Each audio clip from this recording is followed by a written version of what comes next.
Salve e benvenuti alla piana di Astreg. Io sono Jack Sunslight e in questo video inizierò la gorma-analisi del popolo del vulcano della seconda serie, partendo da lama acciaio, geyser e incubo di fuoco. Ma prima, sigla!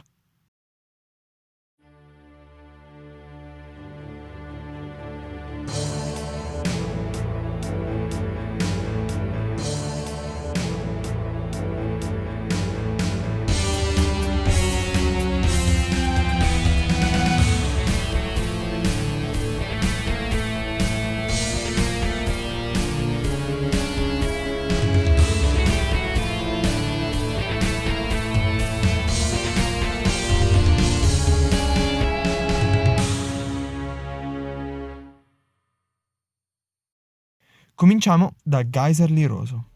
Ispirazione. Come dice letteralmente il nome, i geyser.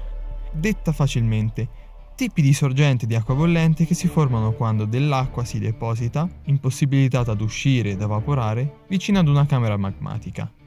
L'acqua continua ad accumularsi e così facendo la pressione aumenta fino a quando non c'è abbastanza forza da permettere la fuoriuscita dell'acqua con un forte getto bollente. Detto ciò, possiamo quindi passare ai suoi poteri. Geyser liroso sfrutta appieno questo evento naturale a suo vantaggio.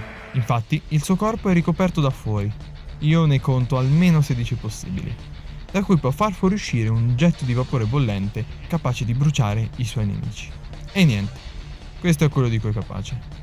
Almeno dalle informazioni che ho. Mi ha detto però che la violenza dei suoi attacchi spaventa anche i più coraggiosi guerrieri. Quindi ce lo vedrei riempire di pugni i nemici e continuare anche se non sono più coscienti.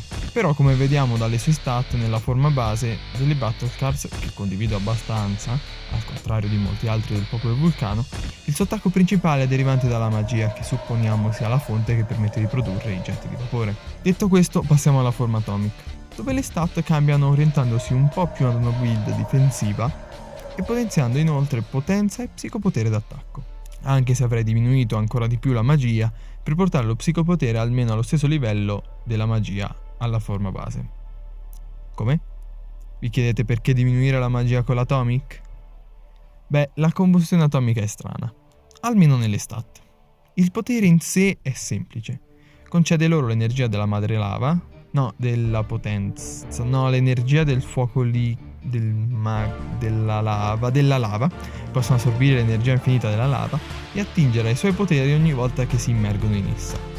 Ciò vuol dire più energia, che però scende man mano che passa il tempo, lontano dal vulcano.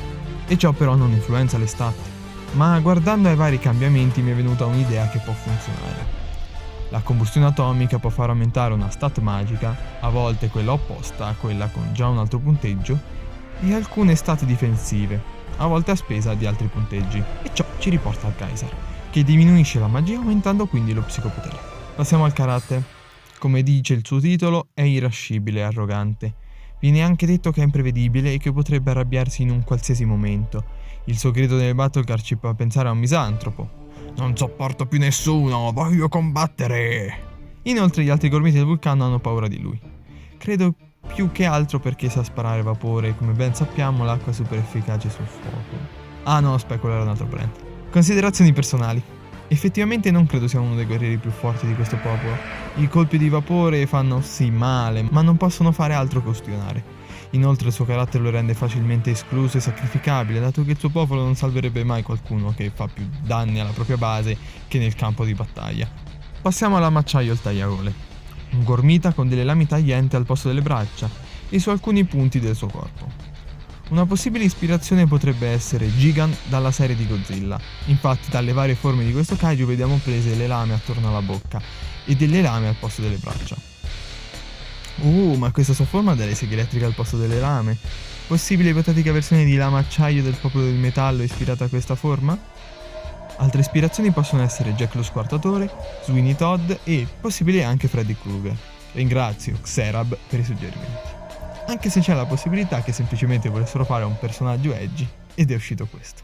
Dettaglio interessante, le lame formano una sorta di forbici con due lame da un lato e una dall'altro che passa tra le prime due. Lo faccio notare in caso qualcuno non se ne sia reso conto. Parliamo delle sue abilità. Effettivamente, oltre alle lame a forbice al posto delle braccia, non ci viene detto altro a parte che le lame sono indistruttibili. Parlando di stat, da quelle del Battle Card io diminuirei magia e psicopotere d'attacco per aumentare mimetismo d'attacco. Questo perché non credo necessiti di alti punteggi d'attacco in 2 diverse stat magiche, data la sua build fisica, e considerando che è un sicario necessita di stealth o velocità.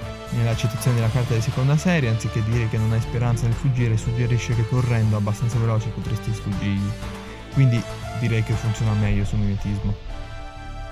Con la forma Atomic ottiene la combustione atomica e, ora immergendo le lame nella lava, può renderle di una consistenza incandescente.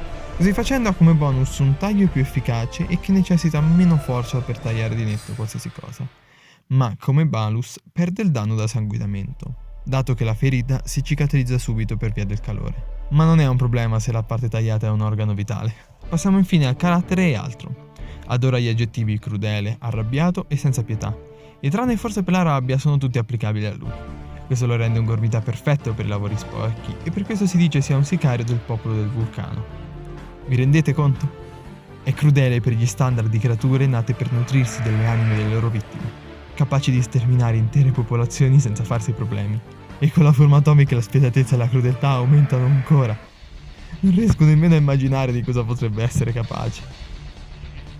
Passiamo infine a Incubo di Fuoco. Oh, Incubo di Fuoco. Come Vorticus potrebbe essere ispirato ad un elementale del fuoco, e dell'ispirazione non vi saprei dire molto altro.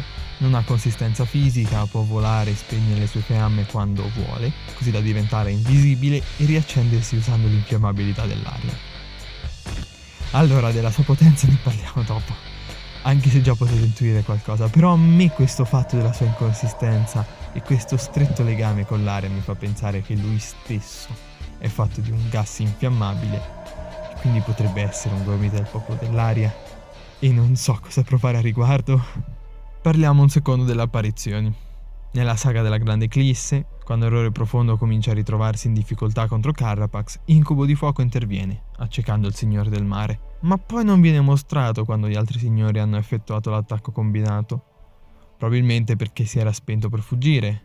Anche se sono abbastanza convinto che sarebbe stato capace di batterli tutti. Ecco, l'ho detto.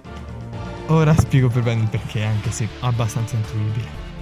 Non parliamo di stat, anche perché nelle battle card ha un altro punteggio di forza e ciò non ha un senso. Stiamo parlando di un'entità fatta di un qualcosa privo di consistenza, completamente invisibile, capace di accendere un fuoco attorno a sé in qualsiasi momento e capace di sparare fiammate che accecano il mio nemico. Sicuro non ha un corpo da ferire. Supponiamo sia fatto di un gas combustibile. In questo caso ci sono pochi modi per non venire uccisi. O grazie a un'abilità che spinge l'aria in tutte le direzioni, dato che diventando invisibile potrebbe uscire dalla traiettoria di un colpo d'aria mirato a lui, oppure nascondendosi in un luogo sigillato o bloccandolo in un luogo privo d'aria, dato che necessita di aria per accendersi. E questi modi non lo sconfiggeranno. Se riesce a darsi fuoco senza morire, vuol dire che non si consuma, o che almeno si rigenera ad una frequenza tale da non disintegrarsi. Potrebbe essere però vulnerabile alla magia e ha un limite di energia limitato, letto dalla carta Atomic. Ma quest'ultima cosa non è un problema. Infatti, essendo incorporeo e invisibile, potrebbe entrarti in corpo senza che tu te ne renda conto e soffocarti, oppure accendersi direttamente dentro di te. I metodi di uccidere senza rimanere acceso non mancano. E con la combustione atomica ci viene detto che la sua quantità di energia utilizzabile aumenta. Oh, e non ho nemmeno parlato di un potere che viene citato sul retro del poster del quarto magazine.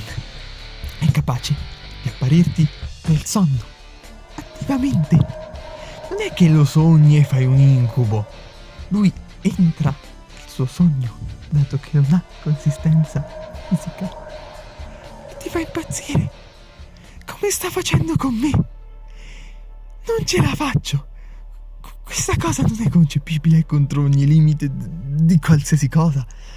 Questo vuol dire che non è fatto di un gas?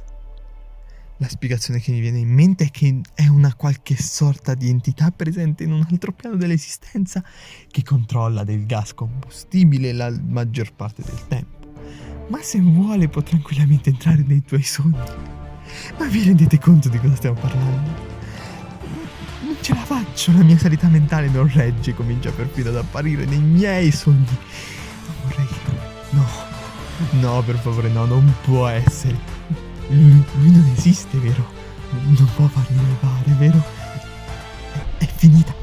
Verrà a prendermi, a uccidermi, in una morte lenta, tra le fiamme. Considerazioni personali.